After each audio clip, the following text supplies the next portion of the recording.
إحساس أنك تشري درهم ديال الزريعة وتاكلها وتكون آخر حبة فيها محروقة أحسن من إحساس أنك تفرج في 50 شيد فريد.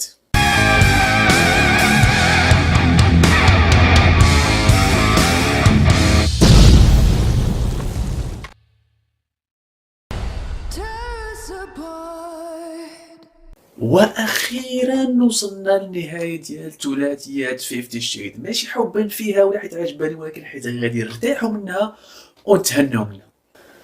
50 شيد فريد هو الجزء الثالث والاخير في سلسله 50 شيد كيحكي لنا قصه اناستازيا ستيل اللي اخيرا تزوجت من الملياردير كريستيان غراي اللي عنده ميولات جنسيه نوعا ما منحرفه، ومع ذلك هي كتزوجو وكتولي حتى هي معجبه بهاد الانحرافات. وفجأة كيظهر لها واحد المطارد او ستولكر قديم اللي كيبدا يهددها ويطاردها. صافي قصة الفيلم كامل على هادشي. يعني عندنا الفيلم اساسا يمكن نقولوا 80% ديالته ضاعت فقط في الاحتفالات بشهر العسل وقضاء الاجازات، والمخرج في اخر 15 حتى 20 دقيقه تفكر انه الفيلم غيولي نوعا ما ممل وقرر انه يزيد ليه شويه تشويق من خلال يجيب لنا واحد المختطف لا يخطف شي حد وتبدا القضيه ديال المطاردات واستباق ضد الزمن باش يخلقوا نوع من التشويق. صراحه التشويق الوحيد اللي كان ان سلسله 50 شيد ولات فيها مطارده ديال السيارات صافي، وهي مطاردة واحدة أساسا. طبعا الحديث على السوء ديال سلسلة 50 شيد ماشي شي حاجة جديدة، فهي معروفة بسطحيتها ضعف القصة ديالها وخلوها من أي محتوى. كما كنعرفوا فأي ثلاثية فالمفروض أنها كتقدم لنا قصة على المجموعة ديال الأجزاء، وكل جزء كيحاول يمهد الجزء اللي كيجي موراه ويكون مدخل ليه.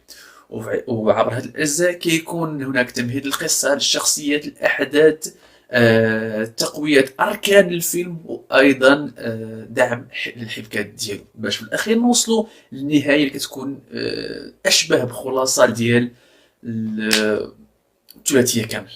لكن في الثلاثية ديال 50 شيد فمع أنها سيئة لكن آخر جزء كان هو الأسوأ، يعني مصيبة على مصيبة. فمثلا تخيل أعظم الثلاثيات اللي معروفة سواء مثلا لورد اوف رينجز، سلسلة ديال اوشنز، بلاينز اوف ذا وور اوف ذا ايبس، تخيل أي وحدة كيما كانت العظمة ديالها فثلاثية 50 شيدز هي النقيض ديالها، العكس ديالها، يعني كانت هذه الأروع هذه الأسوأ.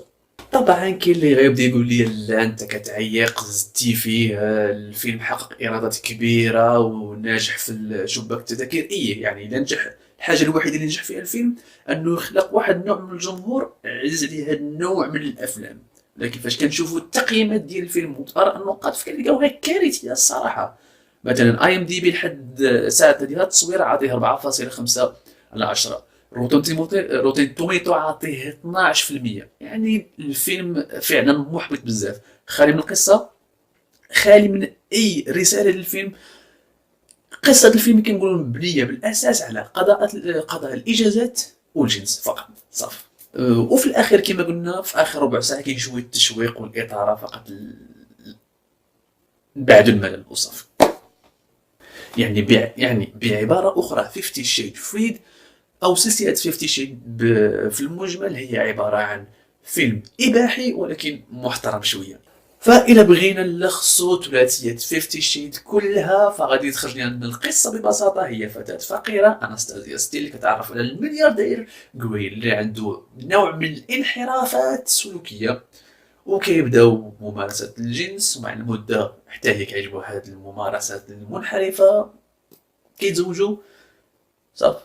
وبالرجوع للفيلم ديالنا اللي هو 50 شيد فريد، فمن الاشياء ايضا اللي دلت على العقم ديالو والسطحيه ديالو هي كثره الاستعانه بمشاهد الفلاش باك سواء بمبرر او غير مبرر. احيانا كيتمها اقحامها بشكل كبير في المشاهد فقط هكذاك، يعني حشو صافي الملء الفراغات.